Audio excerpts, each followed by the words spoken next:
Welcome to Your Next Stop. This is Juliette Hahn. In this episode, I interview Alyson Griffin, head of marketing for State Farm. I love this episode. We get into Alyson's background. You know, she grew up in Silicon Valley, entrepreneur dad. Mom was in corporate, worked for a tech company, and then just her pivots. She wanted to be a pharmacist. You guys, you cannot miss this. Here we're State Farm, what they're doing in the metaverse, what they plan on doing in the future. It's just a really fun episode about pivots, but also one of the things that was so touching is, and I can't wait for you guys to hear, is how there was a period of Alyson's life after being like really in, powerful positions that she took a step back and was a consultant because her family needed her. So you do not want to miss this episode. You can follow Alyson on LinkedIn, and that is Alyson, Griffin, Griffin on LinkedIn. And then you can also follow State Farm on Instagram, Jake from State Farm on Instagram, and also follow Jake from State Farm on TikTok. And you guys, you know what I say all the time. Stories connect us. And that's going to bring me to what I'm doing right now, doing a lot of consulting. You might not know this, but I help people share their story. I help people that are out in the podcast circuit, also people that are in corporate, be able to formulate their stories in a way that are going to captivate audiences more. Because again, stories connect us. If you're in the business world and you're going out to networking events and you need a little bit more of kind of like that oomph, what part of your story you want to tell, please reach out to me. If you are on the podcast circuit or you're a small business or an influencer or, an entrepreneur and you want to get out and really promote what you're doing, but you don't know how to really put your story together, that is what I do. So many years of talking about stories, talking to people about their stories, and I have gotten to the point where I'm here to be able to help you be able to do just that. So you can email me at info@IamJulietteHahn.com, and I can give you a 30-minute free consultation to see if we are a match. Again, thank you so much for joining Your Next Stop, and enjoy this episode with Alyson Griffin, head of marketing of State Farm. Have you ever been listening to your favorite podcast and that moment comes up and you think, oh my gosh, I need to share it? Well, now you can with Picked Cherries. What I love about Picked Cherries so much is that when I'm listening to my favorite podcast and that moment comes up that I want to share, I can take a snippet, which is called a Picked Cherry, and I can send that to my friends and family so they can get involved in the podcast that I love. It's almost like sending an IG or a TikTok. Available now, iOS and Android. If you're not picking cherries, are you really listening to podcasts? Hello, everyone. Welcome back to Your Next Stop. You know, I say this every single time. I'm so excited to bring you another guest that has followed a passion. Welcome, Alyson Griffin, to Your Next Stop. How are you? I'm well. Thank you so much for having me. I'm so excited. So Alyson is the head of marketing for State Farm. She has worked for big companies like HP and Intel. I can't wait to get into this story because we're going to learn a little bit about Alyson. But just to set it off, Alyson is on LinkedIn if you guys want to follow her on there. And I'm going to spell her name just in case, but is Alyson, and that is Griffin. So you can follow her on LinkedIn. And then on Instagram, State Farm, and then also Jake from State Farm. You guys want to go follow that. You can follow them also on Twitter. You can also follow Jake on TikTok, where he has created that whole, his following really organically. And we're going to get into all of this. But Alyson, I would love to start a little bit about who you are, where you grew up, and where you went to university. Okay. Well, thanks so much for that. So I am from the Bay Area, born and raised, and really was a product of Silicon Valley and entrepreneurship. My mom worked at Hewlett-Packard, ended up for 43 years, and my dad was a small business owner, an entrepreneur. So I'm an only child, so I had their full attention, and anything that I tried to tackle or wanted to do, I had support and the means to be able to try stuff. And so I didn't realize until looking back on it how much those two things, technology and entrepreneurship, really kind of was baked into who I have become. And along the way, I've made a couple of career pivots, and just that unexpected journey, I think, was also something that a lot of people in Silicon Valley sort of have, not an expected journey. Right. And you know what I love is when you said that your mom was in corporate and that your dad was an entrepreneur, I literally got so excited because these are the kind of stories that I love. I say on this podcast all the time, stories connect us. And I know one of the things that you say is it's storytelling. I mean, storytelling, not selling. Yes. So it is storytelling, not story selling. And I think it's so important because even in the business world with brands, you want that, right? You want storytelling, but even with people, that's how we connect. That's how stories when you put your story out there, that's when someone will say, wait, I love that she lived, that's where she lived and her parents had this entrepreneurness and then also corporate, because you're going to connect with more people. They're going to be interested. And I want to know a little bit more about this. So I think that's so brilliant. And I got really excited about that.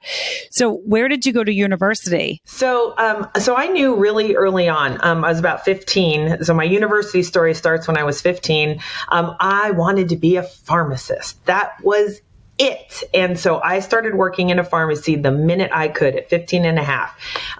And just thought that science and chemistry and also physiology and things like that were just so fascinating to me. So I went all in on pharmacy school. And there were only 2 in California that you could get your PharmD, Doctor of Pharmacy degree, all at once as undergrad all the way to the Doctor of Pharmacy in 5 year-round years. And so I went to University of the Pacific in Stockton, UOP, and started that journey. And by the time I was in my 3rd year of college, I was already counting pills in a pharmacy. I was already licensed as a technician. And it was great. And I remember in the beginning having so much fun being able to fill all the scripts. And then one day I stood there and I was counting these pills. And I'm like, is this the movement that I'm going to be making for the rest of my life? And no disrespect to pharmacists. No, there's different paths. There's research, there's retail. I was in retail. There's hospital, all that kind of stuff. But for me, it just, after almost, at that point, it was actually 2.5 years, I was like, I don't know if I can do it anymore. And I was so afraid to tell my parents, who, as I said, the only child, I was very supported. I had told them forever, I want to be a pharmacist. And so they were all in on the story of my daughter is going to be a pharmacist. And when I talk to college people, women mostly too, it's that permission to say, it's not that you made a mistake. It's not that something bad happened and you realized it wasn't your thing. It's just not the thing. And it's okay. Right. And I think it's really important because that's, it fascinates me when people decide, okay, this was what I wanted to do. And then I needed to not do it instead, where so many people you talk to that continued that because that's what their parents wanted to, and then you speak to them and they're miserable. When I went to school, I always talk about it. So I'm dyslexic. So school was really tough for me, but I was a really good athlete. So I played 2 sports in college.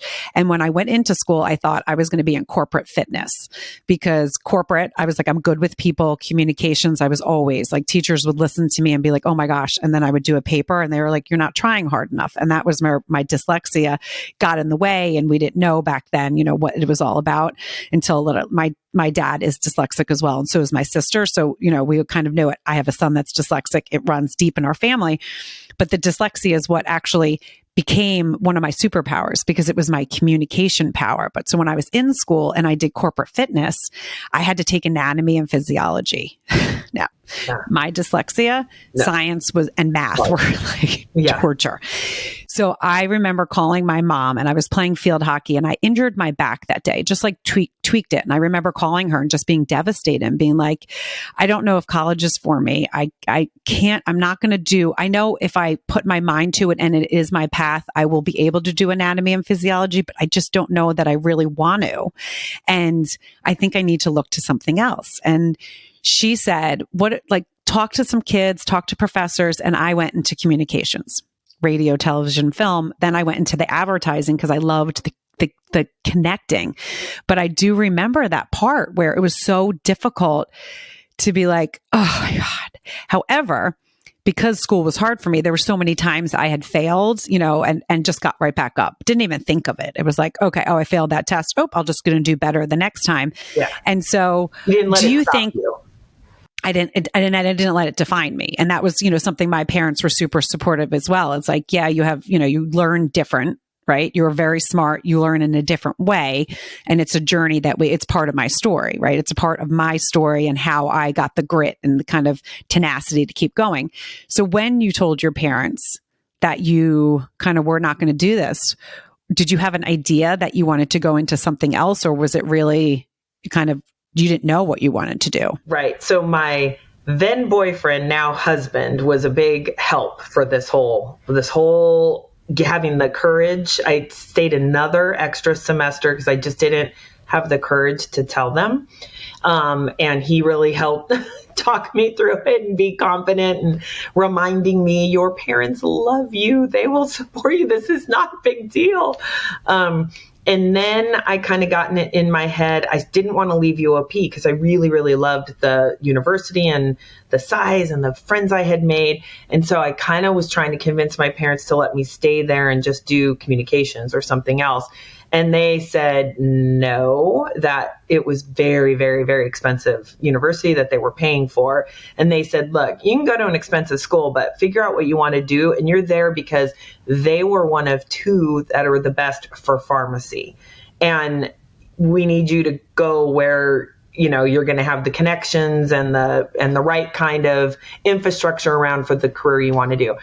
So what I said was, fine, I'll come home for one semester and go to San Jose State, which was the local, I'm from San Jose, and just go to San Jose State and I'll take a bunch of different classes. I'll take a business class. I took a pharmacy and criminal justice. It was like a criminal justice, but drug class. And I thought, ooh, that's interesting. Got to use something with drugs, right? Meaning like I know it. I'm very, very already 3 full year-round years, I've got this, basically I've got a degree in chemistry without even trying. So maybe I'll do that.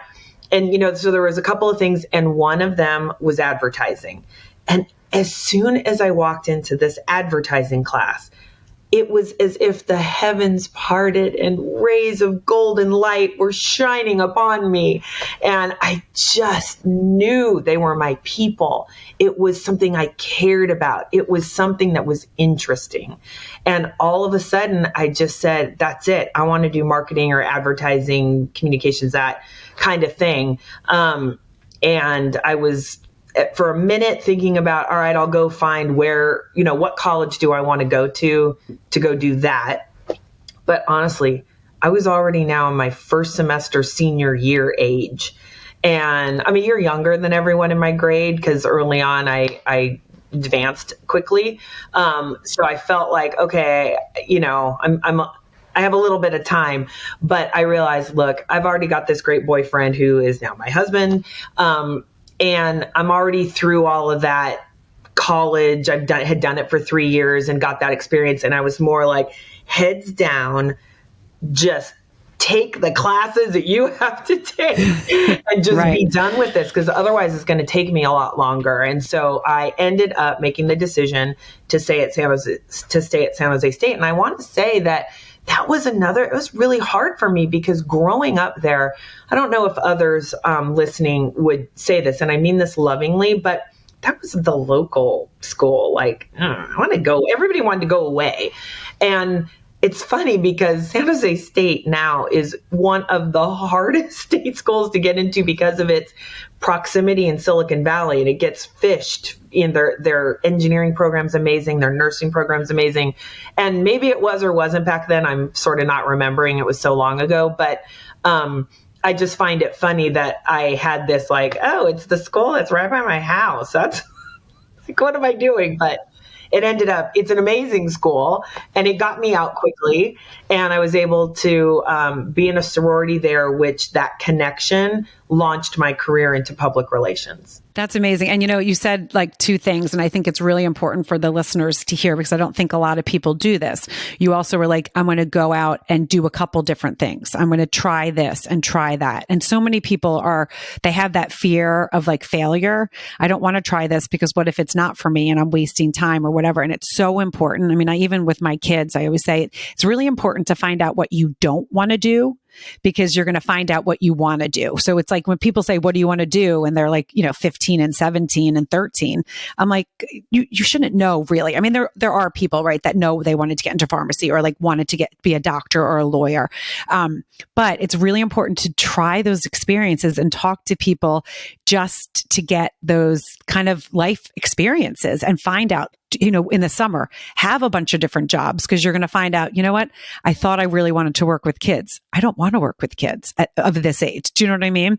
And so I love that you kind of just did that. Now, do you think that was, again, something innate in you, or that was what, you saw your parents kind of give you the confidence to like try other things? Yeah, I think it was. So part of it is I was older at that point, excuse me. And it's like I was going to just sink that semester anyway, meaning I was in my head. I didn't know what I wanted to do if it wasn't pharmacy. And so I was going to just take that semester to do it.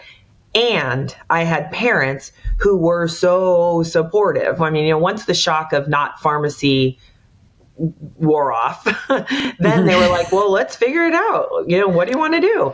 And I knew, I wasn't in a huge rush.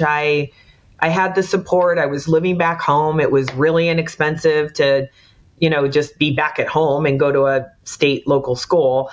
And so for all those reasons, and my dad, that entrepreneurial spirit, the taking risks and succeeding. And then my mom, like I said, the Silicon Valley, which is the ethos of Hewlett Packard as well. For whatever reason, it didn't occur to me that it was bad to just try something. Right. Which I think is cool. And a lot of times, and I love kind of unfolding that on the episodes, speaking with people, because I had this one guest and it was the most fascinating thing. She had like her dad was a professor and her mom was a stay-at-home mom, but she's like, I always wanted to be an entrepreneur and I don't know why. And that was interesting to me because usually people with the entrepreneur mindset, they see it somewhere, right? Or they have a parent. So it's kind of innate and born in them. She's like, no. And then all of a sudden we were talking and she goes, wait a second. My dad actually ran a shop when I was young. So I don't completely remember it, but I remember like we used to have lunches and I literally saw her like light up. She's like, we would go to dinner with the family that he owned the shop with. And we used to do this and you could see the excitement from her. And I said, it's interesting. You've been chasing that feeling. There's like memory feelings and then there's memories and you've been chasing that feeling. That's why you've always wanted to be an entrepreneur. And she created her own business, but she was like, oh my gosh, you're so right. And that it really is true. So like you saw what you were seeing from your parents and getting that. And she was doing the same. The same. I saw my parents at school teacher, very, straight and straight, this way. And then my dad was an entrepreneur. And so you kind of pull from them. So then you in college, the sorority, when that kind of launched you into that, can you take us into a little bit about that and how you then, got into the PR and then marketing and all that? Yeah, because I was older and wasn't in college at that point for any of that social stuff. I had a very serious boyfriend by then. In fact, we ended up getting engaged, right before I graduated. And so meaning I was still in college and in the sorority. So with my sorority, I used it for something different than being brand new in college. And I already had a boyfriend. We were already very serious. I had already been through my early college years. So I took advantage of the sorority for the leadership.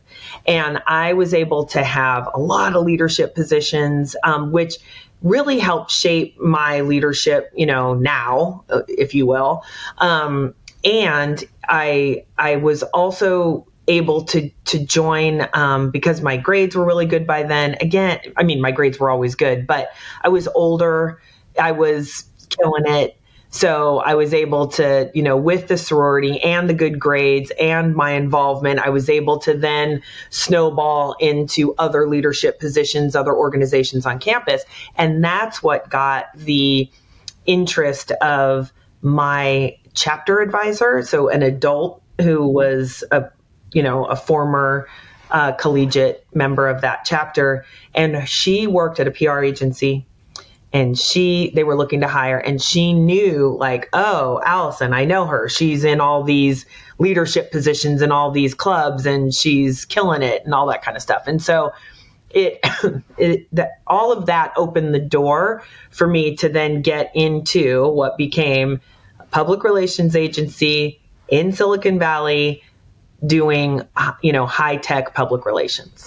That's so cool. And I love how, just opportunities, again, following opportunities that lead you. And I love that you were a little bit older. So you were like, I don't need to be partying and doing this. I want to take my, the next step in my life. And so so you got into the agency side, and then when was it that you decided to get into marketing and then start working for, these bigger companies? If you can take us through a little bit of that journey, because then I do want to talk about State Farm and where you guys are there. And I know we're, limited on time. Yeah, great. So for me, I didn't think I would do high tech public relations. I thought for sure I would be doing public relations and marketing for a drug company. And I remember McKesson was in San Francisco, and I remember putting my student resume there. And of course, that's not where my connection was. And they never, ever called me, by the way. And it was just funny, you're talking about taking the opportunity that's presented to you. In my mind, I was familiar with the companies because of my mom being at Hewlett-Packard, the tech companies. But I really, really thought that I was going to do the function for a drug company. And as it turned out, it was lovely opportunity because especially early career jobs paid more in high tech. And so I was like, you know what? It was, again, another moment where it wasn't what I had in my mind. It wasn't what I anticipated, yet it was a wonderful opportunity. And so I felt like just jumping in and trying the thing that was presented to me. And I was confident enough in myself that I would be able to make it work. And so that was really important. So then being on the agency side exposed me to so many different brands, so many different business models, so many different cultures of companies, so many different, we took a company public a couple of times, and then an old, Hewlett-Packard was one of my clients, which wasn't brand new and IPO. It was, storied and dependable and had been in Silicon Valley, starting Silicon Valley. So my point of that is that agency opportunity opened up my eyes to so many different types of businesses, and it really helped me decide where I wanted to kind of auger in. That's cool. And again, it's about the opportunities. And I remember now going to State Farm. But one of the things that, I think when you first came, I know Rebecca, someone from MRA and agency, love Rebecca, had always told me about what you were doing at State Farm. Oh, you have to meet Alyson. She's, this dynamic woman with such a great story. And then I think on LinkedIn, I saw a post, and it was about how you got to see your son play in a band.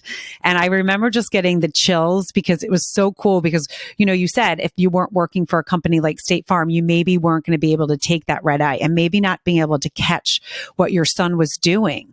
So, now can we just jump into State Farm and again, what that means to you and how you've been able to have, be a mom in this world when you're at such a high level and be able to run things. And, there's a saying, women can do it all. I don't always believe that. I think we can do it all at some points in our life, but not all at once. And so if you can kind of just take us through, State Farm and what it means to you as a mom and as a businesswoman. Yeah, I want to go a half a step back to get into that. So I spent most of my career, almost 30 years in high tech, most of the time at Hewlett-Packard, but also at Intel. And then had a pivot when my son Ryan, the musician, the one you saw the post about, he required a little more focus and attention when he was in early high school, mid high school. And so that was one of those conversations that I had with my husband that said, look, I've been on a great career trajectory. I've been, killing it, doing well, love it, fun. But I think Ryan needs me to take a little bit of time off right now, and we need to focus inward. And so that opportunity, because I was able to have the confidence that I could do some consulting. So I took the opportunity to do some consulting, but have more flexibility in my schedule. It was really, really important to me as a mom. And I'm forever even more connected with Ryan, that we had the opportunity to, as a family, and Ryan and I in particular, to kind of get through a hump together. And for us as a family to realize that Ryan is a different child than our older son, Sean, who's a little more traditional studious and traditionally, sits at the front of the class and the teachers can understand. And, Ryan was a little more attention and mental health, a little different. Sort of sounds a little bit like your with dyslexia. It was those, just differently needs. And for us to be able to get him in a spot where he is now great was a really big, important step in my journey. And so then while I was off and consulting, I get this call from State Farm, and it was completely out of the blue. And it wasn't an external recruiter, which I thought was interesting, because in marketing, there's, maybe 7 or so big marketing recruiters. Over the 30 years, kind of got to know all of them, and they come a-calling, and it's great. But this was internal State Farm, and they were looking for a head of marketing. And I just thought, gosh, that's really interesting. Almost 100-year-old company, and they're in insurance, and they're only in one country. And I'd always been a global marketer. And I thought at first, I don't know that this is a fit, and I don't know. But I was consulting, and I thought, well, I'd love to understand what they need, and I'd love to make a connection. So let's, have a conversation. And what they were looking for was, they were not at a place of, something that was broken that needed to be fixed. This brand was on fire. They had just won, brand of the year. And it was right after 2020, and it was Ad Week or Ad Age. I'm sorry. I'm not remembering that right here, sitting here. Of course, as soon as we hang up, it was like a big acclamation, that they got. Big award. So the point is, it wasn't something broken, but what they were looking to do was to move past where they were with big brand linear television campaigns, and to go try to use a little bit more of the marketing tech stack, a little bit more automation and full funnel nurturing. And these are all the things that we've been doing on the technology side for a really long time. And so I was intrigued because I could make a contribution there, and they wanted it. That was one thing. So the pure just business of, could I find myself being fulfilled because there's a need and I can help? That gives me excitement and joy in my just work life. So that was one. The other was what they were like as a culture and as people. And it reminded me a lot of the early days of Hewlett Packard. I mean, Bill and Dave, Hewlett and Packard, had a very famous book, The HP Way. They did management by walking around. They, I think, were among the first to do cubes and no offices, very open, wanted to understand at this very collaborative, and we're a family and let's help each other to grow the company and succeed. And those were the qualities of this good neighbor, like a good neighbor, State Farm is there, this good neighbor spirit. And it felt very comfortable. It felt like I was home. So that was another weird, because tech is not like that. I'll just leave it there. It had become not quite as loving, if you will. And so it just felt like refreshing and exciting. And I was really excited to jump in and take the opportunity, and ended up actually leaving after over 50 years in the Bay Area to move to central Illinois, in a state that is not 72 and sunny 365 days a year. And, away from family, away from friends. My boys, they're both in college. They're both go to San Jose State right now. One is a senior. Actually, he's graduating next week early, a semester early. Oh, congratulations. One. Right. And then Ryan is there as well. And so we left them, they're in college, but it was a really, really big leap to leave California. Well, especially when you're there all the time. And I know, it's when there's certain places in the country, I feel, and it could be a generalization, but I do feel it. There's certain places in the country, like if you're like my husband, born and bred in New York, he is a New Yorker. It's really hard for him to think of going other places. Like when he would get jobs, he's in advertising. So there would be times where I was like, okay, maybe, New York is really the hub, but it was like, can I see myself there? And it never kind of went anywhere. We're still in New York, but it's very ingrained in, I think, certain parts. And when you're a Californian, I have family from California, and you love it, it's hard to decide, okay.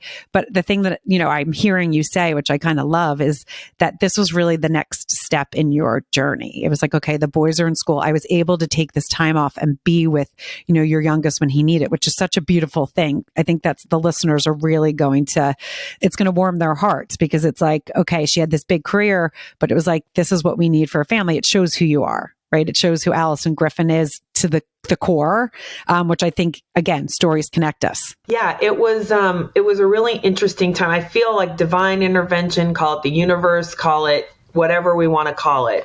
But State Farm came to me at a time when I had wrapped up, could easily wrap up work consulting stuff. The boys, my younger son, Ryan, was going to be a freshman in college, right? So, and a junior, right? So they were going to be settled in a way, not living with us anyway. And my husband was a 30-year San Francisco juvenile probation officer.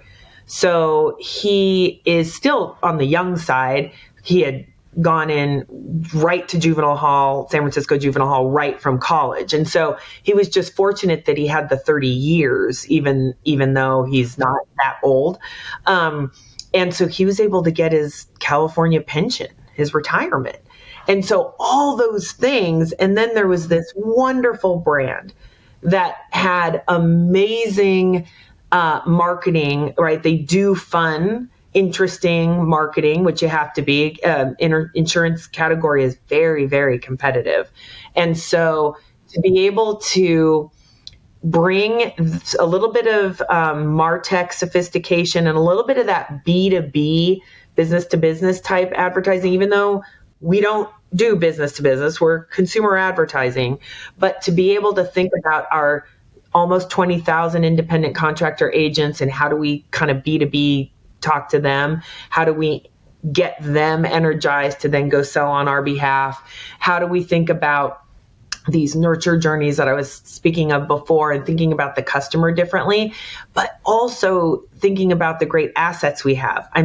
Jake from State Farm is one of the most fun assets that a marketer could have to go activate.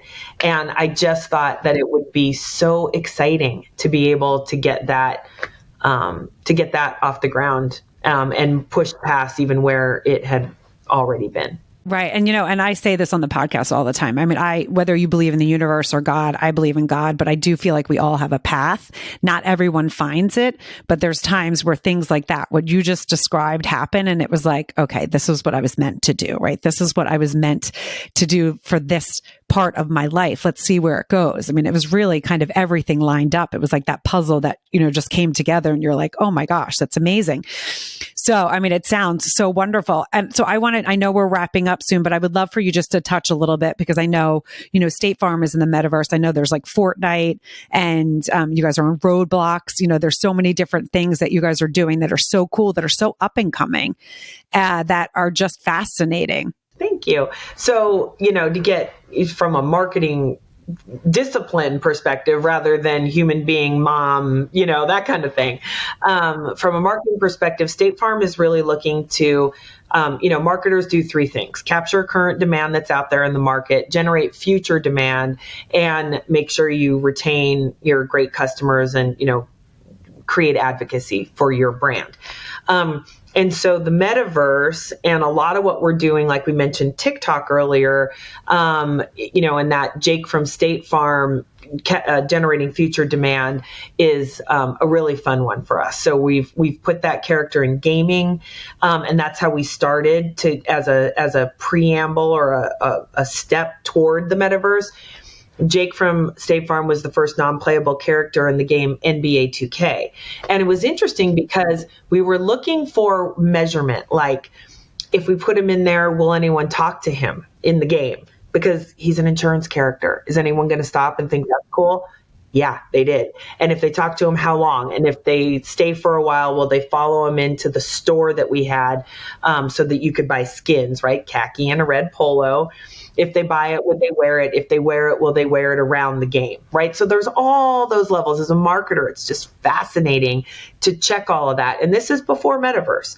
And so what was cool about when the metaverse came around is we already had a lot of data and a lot of experience with that sort of avatar-y like character. And we already knew that there was some traction there and that people would engage. And we learned what they liked to engage with and what wasn't as interesting. So we were fortunate that when the State Farm Park opportunity in iHeartland came up, we were fairly confident in how we would roll that out. And so, we're on Roblox and in Fortnite right now, 2 different State Farm parks, and Jake is there. We've got games and our jingle, the Like a Good Neighbor notes that play. We have that integrated on Roblox into sound. It's a kind of a whole sound game that you'd have to go on there to see. But the point is trying to get our assets, our brand assets out there in different ways with younger audiences and making a connection. And it's really, it's brilliant because it's all about the connection. And I have to say, I'm not, insurance, it's not top of mind, but I know who Jake is. And every time a commercial comes on, I'm always like, oh, I like him. Like he makes you feel good.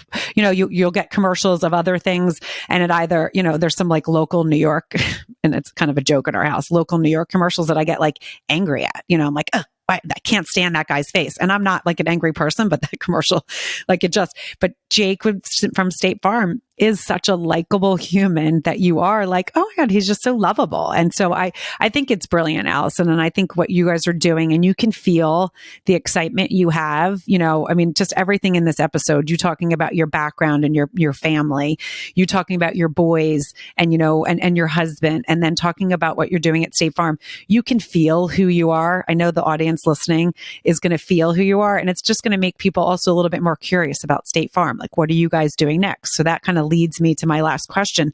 What are you excited for State Farm and yourself in the future with them? Yeah, we're really trying to push the boundaries of bridging technology, innovation, and, mixed with the assets that we already have traction around, like a good neighbor, Jake, khakis and red polo, those things. Those are our assets. And metaverse is definitely one that we're going to keep pushing harder into, not only as games, but maybe even, you could imagine offices in the metaverse and things like that. Not that there's an announcement here about anything, but we're going to keep pushing.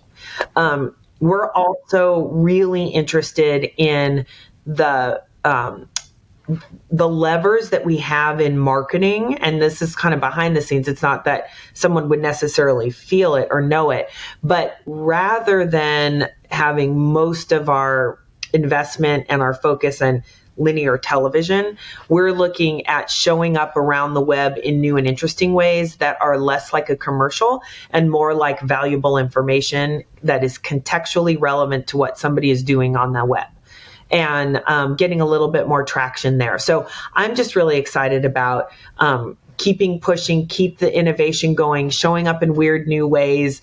Gaming is another big one for us. In general, we created something called the Gamerhood last year. It was this year, but it's December now, right? So, yes. we're on our 100th anniversary. We were pushing into the metaverse and launching a never before done gaming competition. And so those are the kind of things that I value, is trying new, different ways to connect with potential and current customers. And our team is they're on it. They're energized and excited to go try these new things. And it's really fun when people go, oh my gosh, they're a 100-year-old insurance brand, but we're going to show up and be cool and interesting. Well, I mean, that's what's so cool. You guys are cool and interesting, and it is a 100-year-old brand, but it also shows that they have developed through the time. And I think there's so many companies that don't change with time. Even, education, which we can get into, but there's so many things out there that has not caught up with the time. So I love that you guys are ahead of that and doing it. So I just have to say, thank you so much for joining Your Next Stop. Everyone, again, this is Alyson Griffin. Follow her on LinkedIn. She's the head of marketing for State Farm. Go follow State Farm on Instagram. Go follow Jake from State Farm on Instagram, but also on TikTok. And I can't wait to, just follow what you guys are doing. So thank you again for joining Your Next Stop. Thank you so much for having me. It was a pleasure. Of course. And thank you, Rebecca, for, introducing us. This was awesome. So you guys, you know what to do. Like, share, rate, review. You might be listening to this episode and being like, oh, that's fun. But what do I say? Every single time, share it. Share it with many people, because this story connects. It's not just about the State Farm. It's not just about Alyson being a mom. It's about Alyson being in a powerful role as a mom. And she even talked about how she took time off to be with her son. So you can feel who Alyson Griffin is on here. And that's what she's bringing to State Farm all the time. Someone needs to hear this story out there, because maybe they're in crossroads. Maybe they don't know what to do. And maybe they can take a little information from this episode and change their life a little bit. So thank you again. And we will see you guys for another episode of Your Next Stop. I hope you liked this episode of Your Next Stop. Please subscribe to my channel, share with your friends, and join in each week.